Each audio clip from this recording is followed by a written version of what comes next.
चला बोला ताई. धन्यवाद. हा प्रश्न माझ्या मतदारसंघातला आहे आणि आमदार गणपत गायकवाड यांनी हा प्रश्न वारंवार मांडलेला होता, पण त्या शेतकऱ्यांना त्याचा काय मोबदला मिळाला नाही. आणि ज्यांच्यावर आता यो भ्रष्टाचार होऊन ज्यांच्यावर कारवाई झालेले ते आतमध्ये आहेत, पण जे आता शेतकरी वाढवून भाव मागतात त्यांना कधी देणार? आणि आताच्या बाजारभावात त्यांना भाव मिळाला पाहिजे, कारण एवढी वर्ष झाली तो विलंबित आहे प्रश्न. पण त्याच्यावर जर आता नाही त्यांना ह्या वाढत्या भावात जर मिळाला तर ते कधी देणार आणि हा प्रकल्प कधी सुरू करणार याचं उत्तर मला मंत्री महोदयांनी द्यावं. धन्यवाद.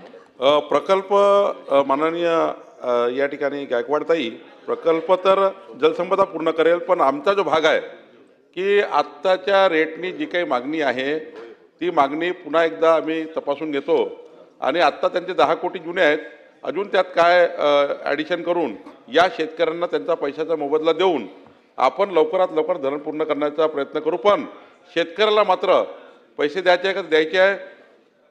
माननीय मुख्यमंत्र्याची भूमिका आहे की त्या शेतकऱ्यावर अन्याय होऊ नये, आमची भूमिका आहे. याच्यामध्ये मी वेगळी बैठक लावतो. मी आत्ताच किसन कथोरेजी आणि माननीय आपल्या गायकवाडताई आपण याची वेगळी बैठक लावून या शेतकऱ्याशी चर्चा करून जे काही अंतिम मोबदला निघेल तो जलसंपदाकडनं आपण डिमांड करू आणि शेतकऱ्याचा प्रश्न आधी सोडू.